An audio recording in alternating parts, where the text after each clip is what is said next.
was the first person speaking, and she's a senior recovery teacher. She had made a light bulb go on. Here's me say probably once a week, we don't give up on kids. So thank you for the opportunity to share. I'm gonna cry. I'm gonna cry again. Let me get some Kleenex here. Hey, Wendy. That was amazing. Wendy, thank you so much. That was a great idea. Great idea. Thank you for sharing. Yeah, you're very welcome. Yeah, cool stuff. Thank you. Next up, Erin, are you there? We have a strategic plan update. Good evening, Mr. President. So Erin was not able to make it this evening live, but she did ask that I just introduce her. So Erin is going to talk about Pillar 2 of our strategic plan, which is student career development and planning. And I'll turn it over to the video so you can hear from her on video. Good morning and happy Friday, Gold Gladiators. My name is Aaron Henneke, and I am the Senior Director of Curriculum and Support. As we wrap up the second week of school, I hope you have enjoyed having our students back. Each year, I have the pleasure of chairing Pillar 2 of our strategic plan, Student Career Development and Planning. Our goals are that all students will graduate with a post-secondary plan, which includes either participation in concurrent enrollment, career and technical education, WorkKey certification, or an internship. We want to increase participation in concurrent enrollment opportunities, specifically college credit-bearing classes, and we want to increase CTE opportunities by expanding CTE offerings in each region to meet local workforce needs. This year, we want you. We want you to be part of the Thrive program that ensures every student graduates with a post-secondary plan.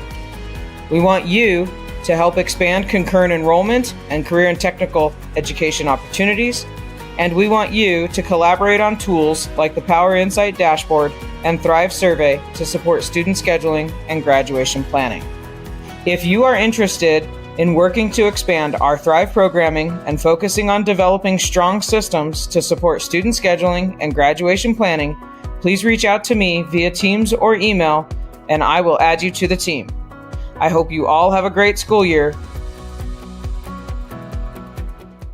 Update on some of the outreach that we're continuing to do this year. Of course, as the board knows, we are in the beginning of year 4 of our 5-year strategic plan. So we already have 3 years under our belt of data and really working towards those goals within the 5 pillars of our strategic plan. And so this month, that was just a quick update we also did during GTV, really looking for more outreach and looking for more involvement from our staff on the goals of our Pillar 2, which is all around student success and aligns, of course, to the mission of becoming a productive member of society. So any questions the board may have around Pillar 2? Thank you. Thanks. Next up, we have board training. You don't have anything. So next up, we have officers' reports. Should have just stayed up there. I should have. Our Chief Academic Officer, Jill. So You got a report for us? Yes, good evening, good evening. So I do have an academic report tonight for the board to get us started. So it's hard to believe, but we've already been in school for 2 weeks and 2 days, which is crazy to think because I feel like the last 2 weeks and 2 days have went by really, really fast for the beginning of the school year.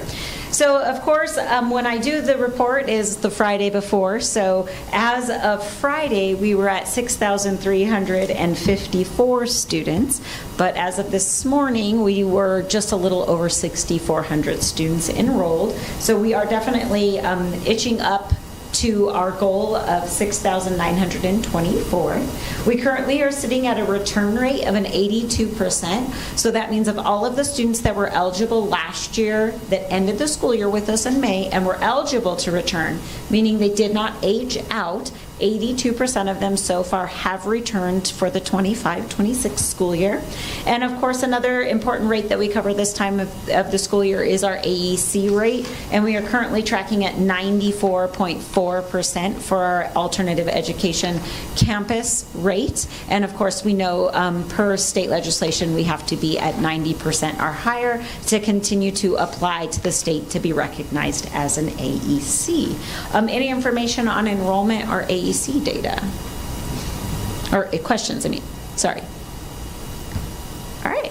Moving forward to our academic progress, of course, for the first 2 weeks of the school year. So as of Friday afternoon, our show-up attendance rate was tracking at a 93.2%. We do expect this rate to continue to climb, of course. We are in the middle of doing orientations. So one of the things that we do focus on is that we do not start taking attendance for students until they show up for their first day of orientation. That's obviously then their first day of school and when attendance sets in. So just as an idea, we know last year we ended at a 97 for quarter one. We do expect this to continue to rise as more and more kids get in for their orientations, get their technology checked out to them, and jump in and start working in their classes.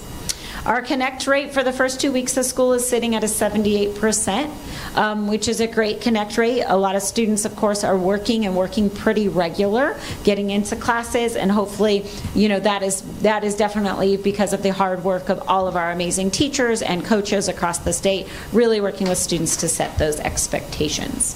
And then I did leave some years of passer rate on here just so we have some comparison. Of course, we know we're only 2 weeks and 2 days into the first quarter, but as of right now, our first quarter passer rate was in the 50s, and we were at a 53%. Of course, that rate's going to change dramatically week over week, and even day over day, as students do turn in things, and unfortunately sometimes don't turn in things. It really does slide pretty much daily, that passer rating.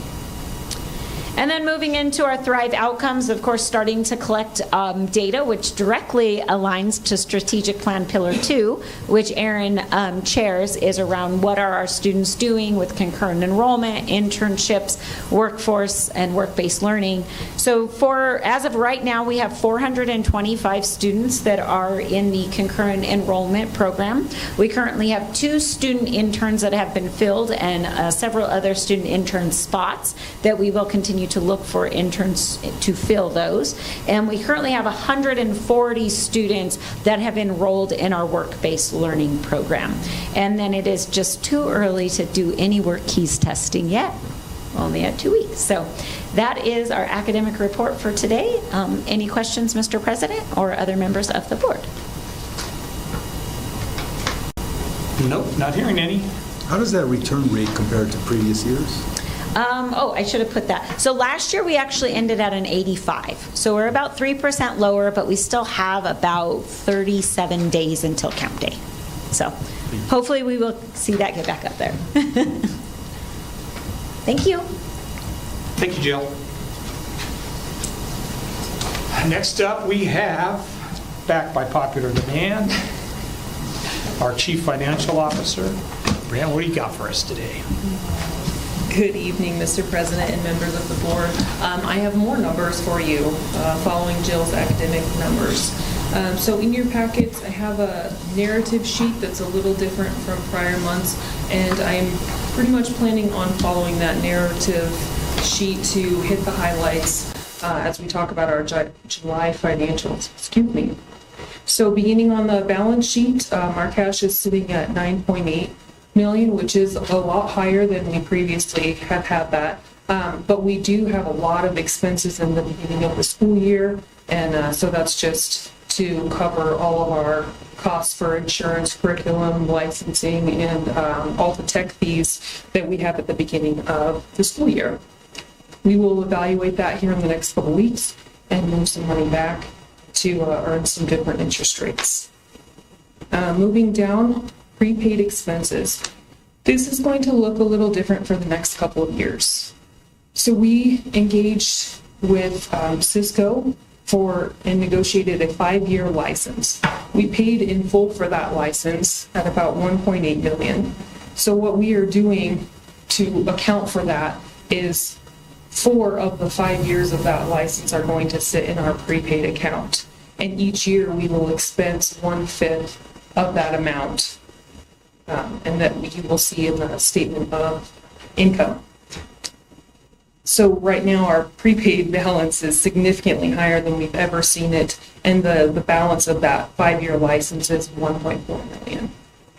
So next year at this point we will expense another 1/5 of that at a $358,000 and change. Any questions on that? That's a big one. Continuing down, prepaid rent. This is for our new Falcon site that will come off the books in August. Our AP accrual account, this is not something new. We have previously discussed this before. Due to our system limitations, we do have to manually accrue certain transactions. And the $81,000 that sat in the accrual account at the end of July represented all of our P-card transactions that were expensed in July and paid in August. And just for future reference, one of the things we talked about in the Finance Committee is that we will accrue anything that meets the threshold of $100,000. We will accrue back to the prior month if it is material. One of the other things I wanted to point out that we will have a Tabor reserve adjustment following the audit. Again, that's 3% of our last fiscal year spending. So I do believe that that will be at least 2.3 million, closer to 2.4.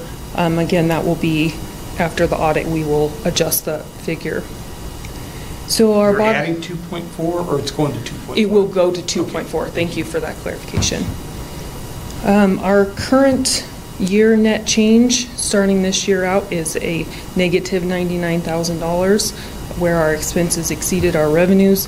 We know that that happens a lot in July because we do pay all of our insurance and licenses and curriculum and things up front. Any questions on the balance sheet before we move on to the income statement? All right. Nope, doesn't hear anything. Excellent. Okay, we're going to start on line 1. Jill just talked about our enrollment, but I did want to highlight that our PPR is currently funded at our last year's count of 6683.5 at a rate of $11,185 less all of the buybacks that we agree to with District 49. And we will talk about that a little bit later. Jumping down to line 23, consultant services, we are at 35% of our budget. And again, some of those things are just front-loaded for the year, but I did want to highlight that because it is in excess of where the budget is typically at this point in the year. Same thing with line 26, employee training and development. We are seeing a lot of our forum expenses paid in July, and the remainder of those will be paid in August. And we always pay for a significant portion of our Capturing Kids' Hearts training group, the flipping group, that is the really largest training and development vendor for our school. It really sets our culture, which is why we all love to be here at Goal. Jumping down to line 40, insurance at 95% of the budget. That will get really close to 100% of the budget here in August as we finalize all of those insurance payments for this year. Line 42, the communications line, again, big licensing bills in July, a lot of advertising as we're in enrollment season, and always a lot of internet that is instructional for our students at all of our sites. Second to last, line 71, curriculum is at 37% of the budget, and I do believe now in August we have paid almost the remainder of all of the curriculum bills, so we'll see that inch closer to 100% here when we talk about August. And last but not least, line 87, dues and fees at 43% of the budget, and that is due largely to our League of Charter Schools membership that we always get so much value out of. Any questions on the statement of change in fund balance? I like the line numbering. I love the line numbering. I definitely went back and added that after audit because it's a lot easier for people to track.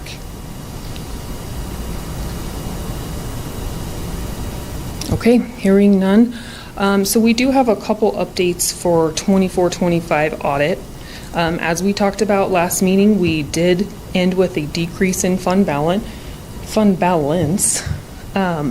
We have since then adjusted or identified 2 adjustments that we need to make that will change the fund balance even further, unfortunately not in a positive manner. And then last week, we met with District 49 and we were able to somewhat negotiate, but the bottom line is that we will owe an additional $149,000 in PPR buybacks. So those are services that the District 49 that we have agreed they provide us. Long story short, but we were able to negotiate that down so that, of course, that resolution came in after these were sent. We hadn't, at that point, we weren't sure if it was going to be $149,000 or $253,000. So they did accept our negotiation down to $149,000. So how that will look is at the end of June, so during this audit adjustment period, we will create another liability for $149,000. So at the end of 24-25, when all is said and done, assuming no further audit adjustments, we will have a net change in fund balance in the negative of about $160,000. Then that liability will clear because in August, which really was today, when they paid us our August PPR, they took the $149,000 back that we owed. But with all that being said, we ended it with a negative $160,000, and we had a big year last year. I think that's still pretty positive. Okay, I was at the meeting during that negotiation, yeah. And our team did an awesome job negotiating that, and they were very open to it, and so we pretty much drove the bus on that. Yes. It was very impressive. Yes, Thank and you so much. you were guys helpful on as top well. I diverted their attention. All of the strategies are important. So it's fair. Yeah. I think a win-win for everybody. It was fair. Yeah. Yeah, I think it was, and we really value our partnership with them, and their new finance team has made great strides in the transparency of the services that we do buy back from them, and we really appreciate all of their work on that, even though it, did impact us quite a bit, but it's still positive. So, any other questions? Excellent. Not hearing it. Okay. Brianna, thank you very much.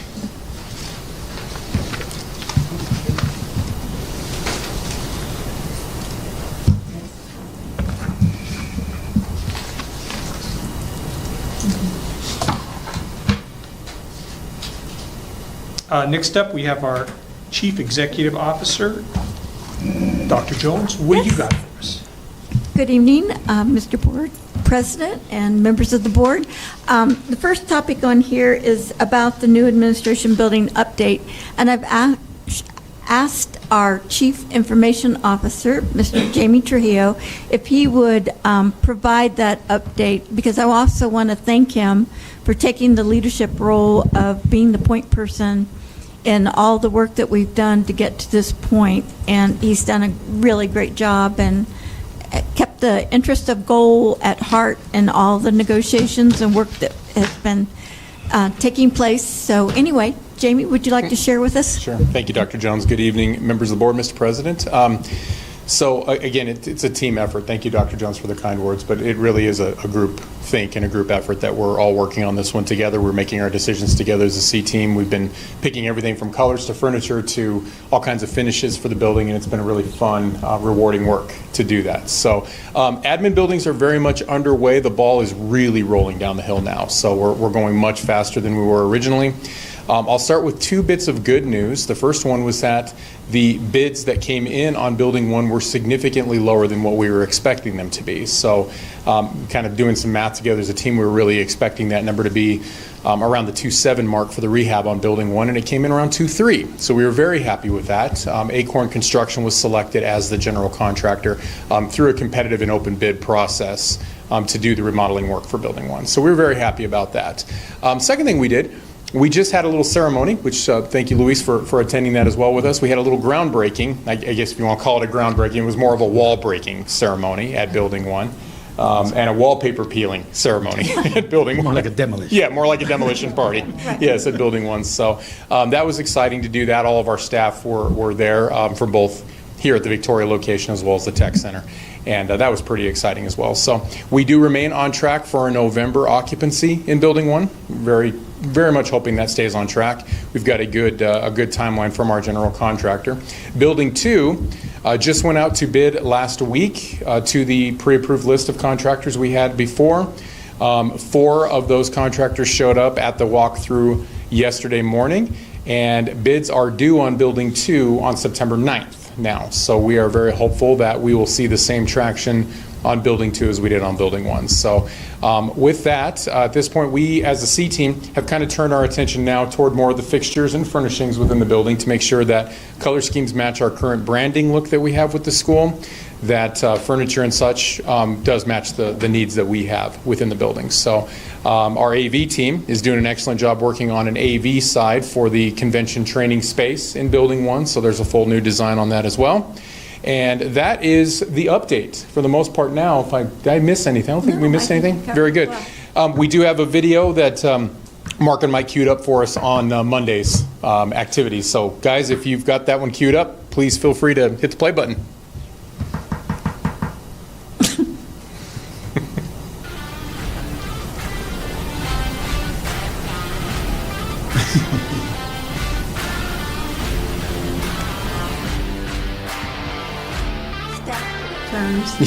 Sure did.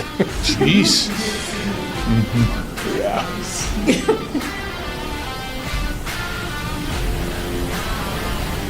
I'm assuming this wall's coming down. It was. Yes. That is on the demo list. Come on, slow down. That made the whole wall.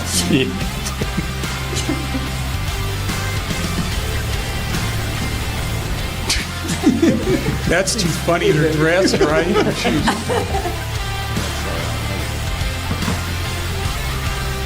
We decided we wanted to just kind of change Matt's role to Chief Demolition Man because Yeah. he really went after it. They were enjoying this a little too much. Curtis was very much going after it.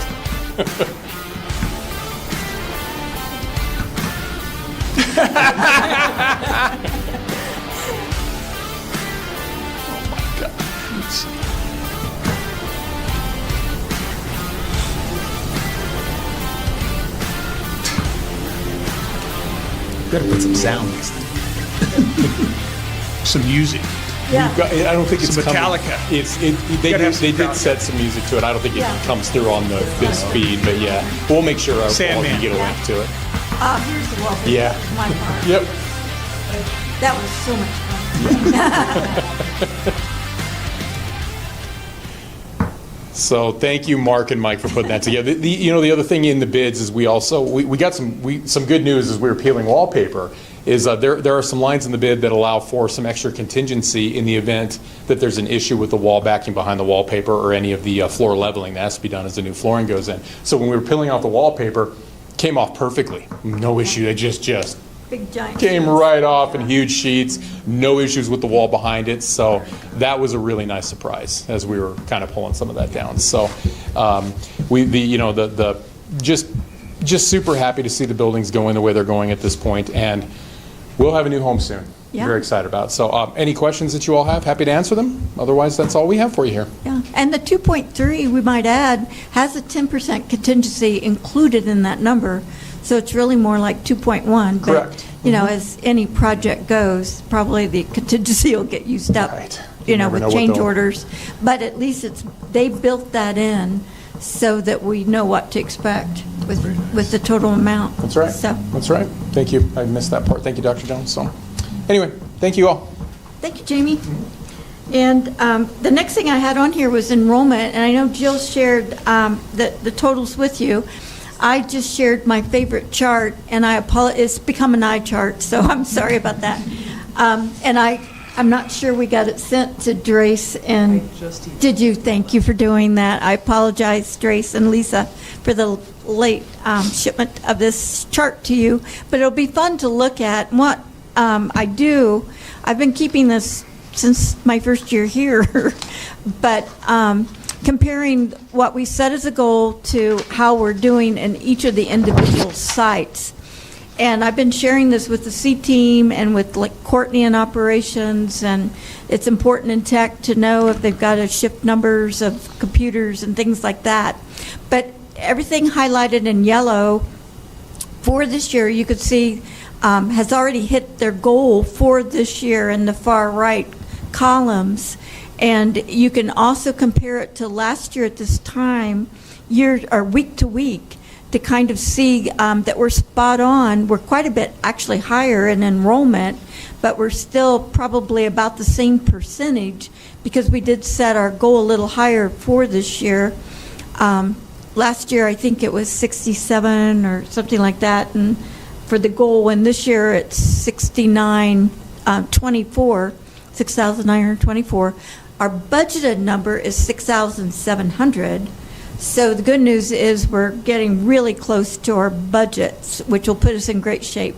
We always like to do a cushion to ensure that we're well over our budgeted number, because there's always that work at the last minute that Carla has to go through with other school districts, because they'll claim a student and we'll claim the student, and we have to go through that exercise of determining who actually officially is enrolling the student. But this will just give you a lot of detail on site by site where we're at. You can see the Northwest, they've reached their goal in practically all their sites already, and that's Wendy's, who presented tonight.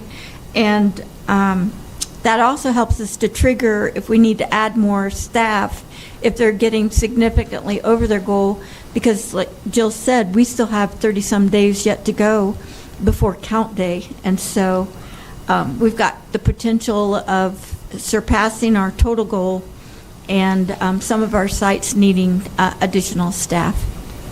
So that's my enrollment report that I thought you might enjoy. Well, now, And the board president has his number out there too. yeah. 7321. 732. I'm aggressive. That's a big number. We'll have to hire quite a few if that comes to pass. Vacancies are going to go up. So the other thing I had on here was D49 Economic Impact Study. I think I mentioned before that we have partnered with District 49 to conduct an economic impact study on goals, impact on the entire state, and specifically in the El Paso County area where our authorizer resides, because we have so many students across the state. I don't have the update that I was hoping to have for tonight, so I will, to be continued at our next board meeting with that information. And that's all I have for tonight. Thank you. Thank you, Dr. Jones. Any questions on anything? When's the, I have one, when's this, when will they finish that, the economic impact study? They haven't given us a definite, like, end date to get during the course of this year, school year. So I would anticipate How much does something like that cost? $80,000, and we paid for half. So I will keep everyone posted, and Joe will too. Yeah, I'm kind of excited to see that. I think it would be very, Those very num- useful those information to numbers- share. Those numbers are shocking. They just shock you. Yep. Wow. Anyway, okie dokie. Action items. Yep, consent agenda for. I'm sorry? Consent. Did I miss, oh, I missed, I'm sorry, I'm on the wrong line. That's here. okay. Oh, I have board member reports. Any board member reports? Nope. Consent agenda. I need a motion to approve the consent agenda from July 29th. That's the meeting minutes and the goal financials for July. Motion to approve. Thank you. Second? Second, please. Second. Thank you. Call for that vote. Ted Dilbiga. Aye. Luis Contreras. Aye. CJ Renaud. Aye. Grace Walker. Aye. Lisa Silver. Aye. Motion is carried. Why am I going first? I thought I was always last. I don't know. Okay, we will, September board retreat, we will be showing the new board docs program, and I've been trying to use the minutes template from that, so that's why you're going first. It's reversed sorry. No, I just was curious because Yeah. That's why. gives me a chance to think about Short it. Gives me time to think about it, but now I got to come right out of the chute. Flipped it. Hold on one second here. I'll check something here. Okay. Action items, we've got a bunch, looks like. And we'll just take them one at a time. Number A, reading and approval of the 25-26 employee handbook. I think we went over that. Read where the changes were read last time, so we need to approve that as it was presented. Is there anything else on that? No, there were no changes. Okay, need a motion to approve that? I'll make the motion. Thank you. May I have a second? I'll second. Thank you. Call for that vote. Ted Del Duca. Aye. Luis Contreras. Aye. CJ Renaud. Aye. Drace Walker. Aye. Lisa Silver. Aye. Motion is carried. Okay. Next up is election of, or nomination of officers. I think we all know where we stand currently. Open for nominations. I nominate Ted to continue being president, if he so would like to continue that role. I'd be happy to do that. Do we need a vote on it first? Do we need a second, Amber? I believe we do. We're not voting for the officer elections yet, we're just nominating. Oh, okay, I'm sorry. Does anybody else want to be president before we go to vice president?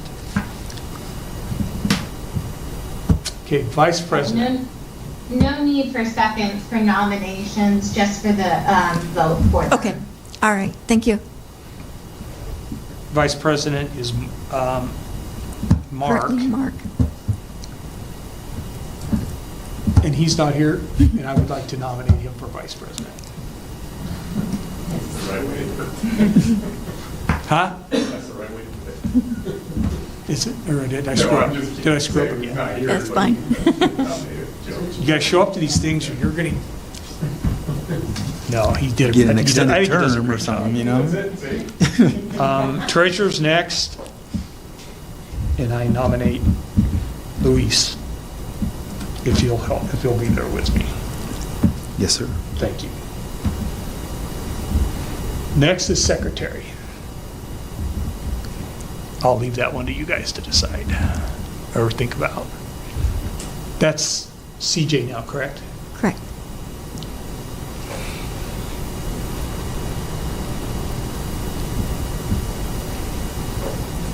Any nominations? Stop fighting over this position.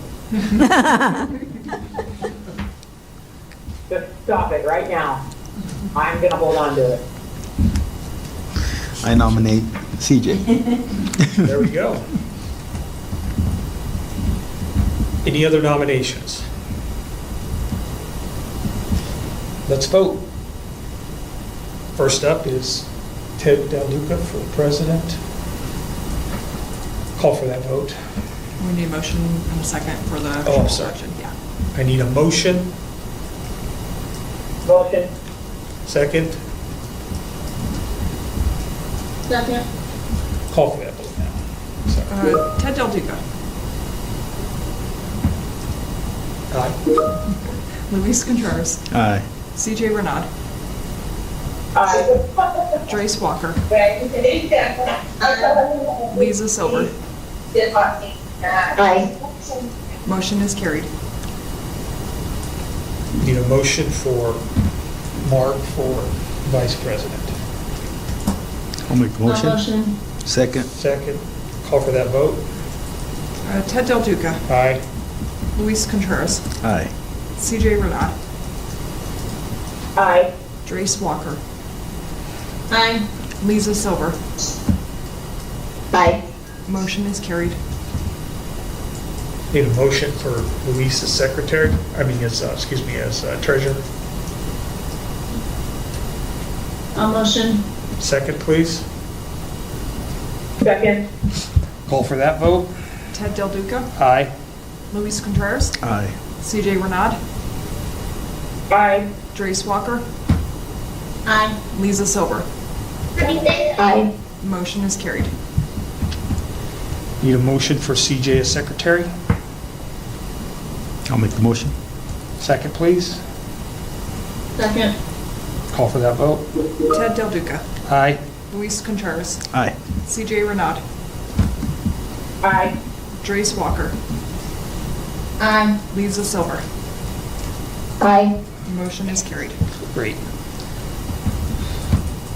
Next up, we have approval of Board Policy C5, Library Resource Standards for Schools.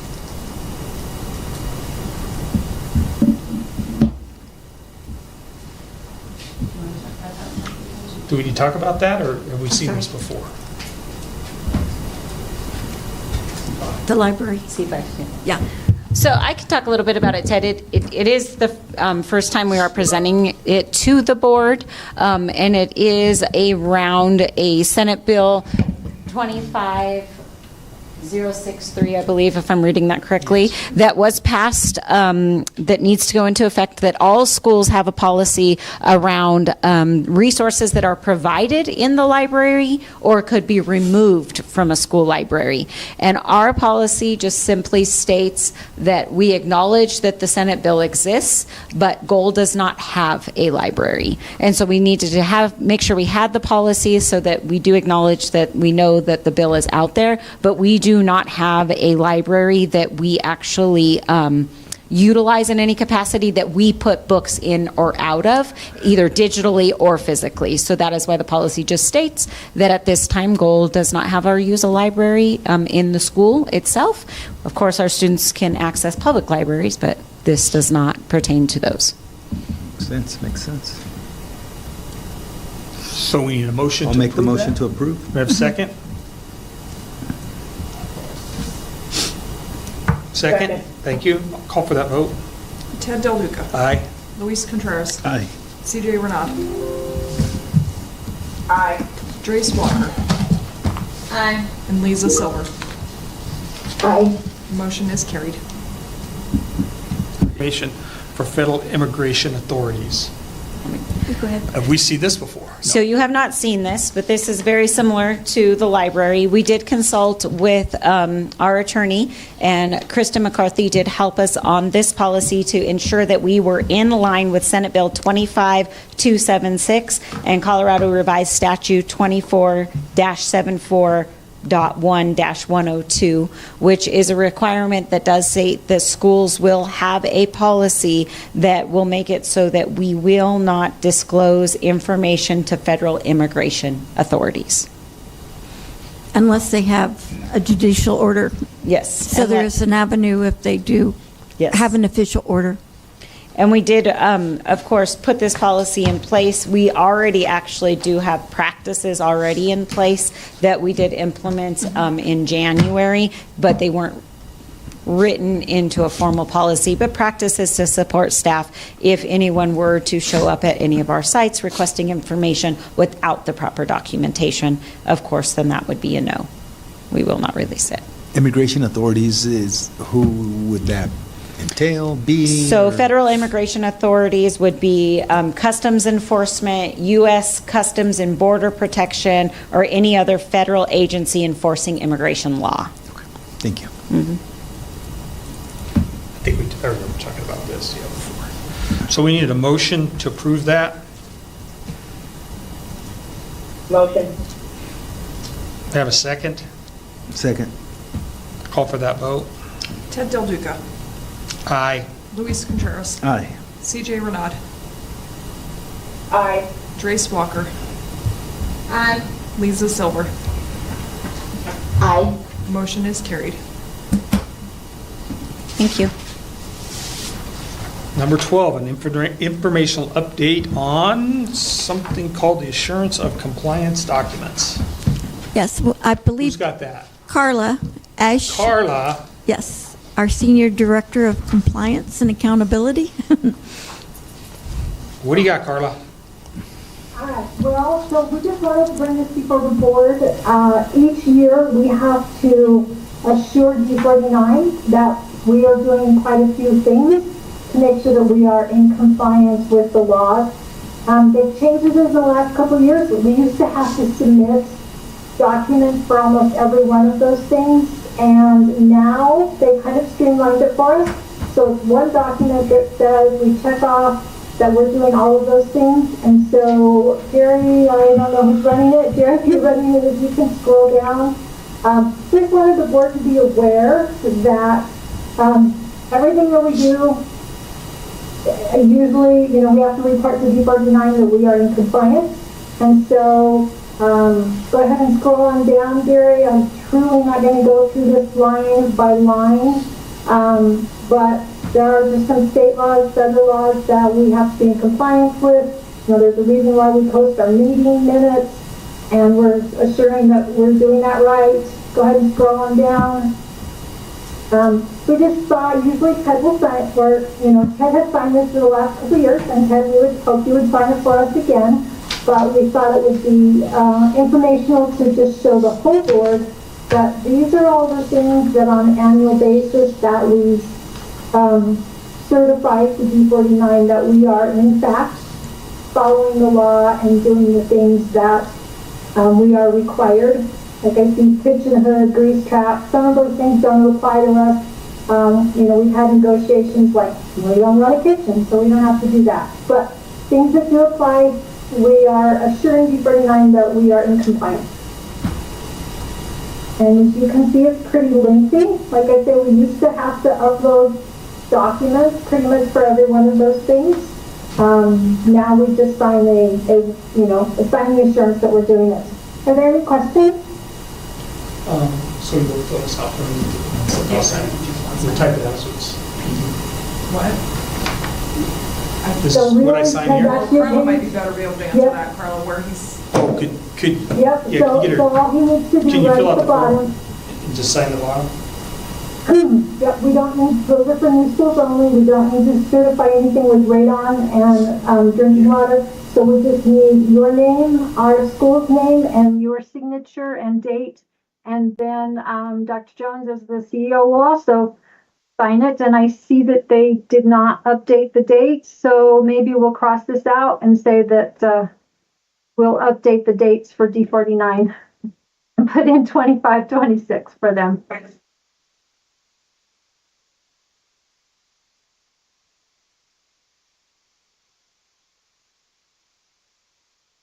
And that's, any questions? Sure, what I could ask.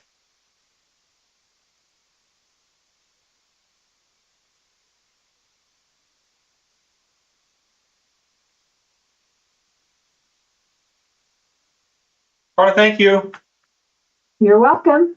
Do we have everybody signed up for public comment? No, Okay, thank you. Announcement, the next board meeting is September 23rd. Board meeting begins at 4:30 here. Is this the month we're going to try to get together in October? September, right. They're going to come, spend the night, Okay. and then we'll have a day-long retreat on Wednesday. Great.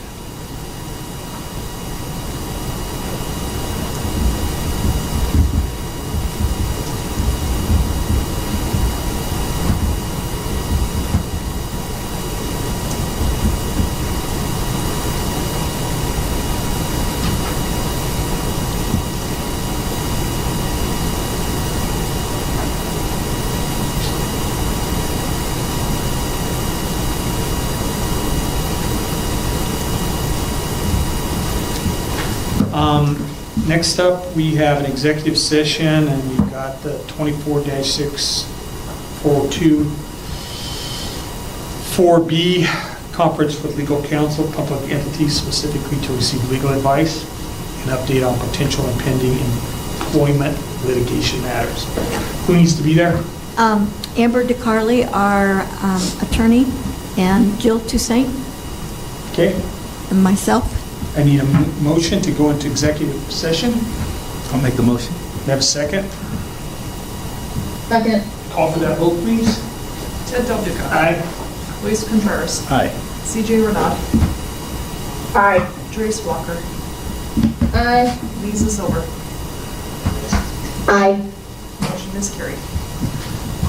Okay.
executive session, back in open session, and I'll adjourn the meeting. Meeting adjourned. Thank you. Thanks, everybody. Thank you.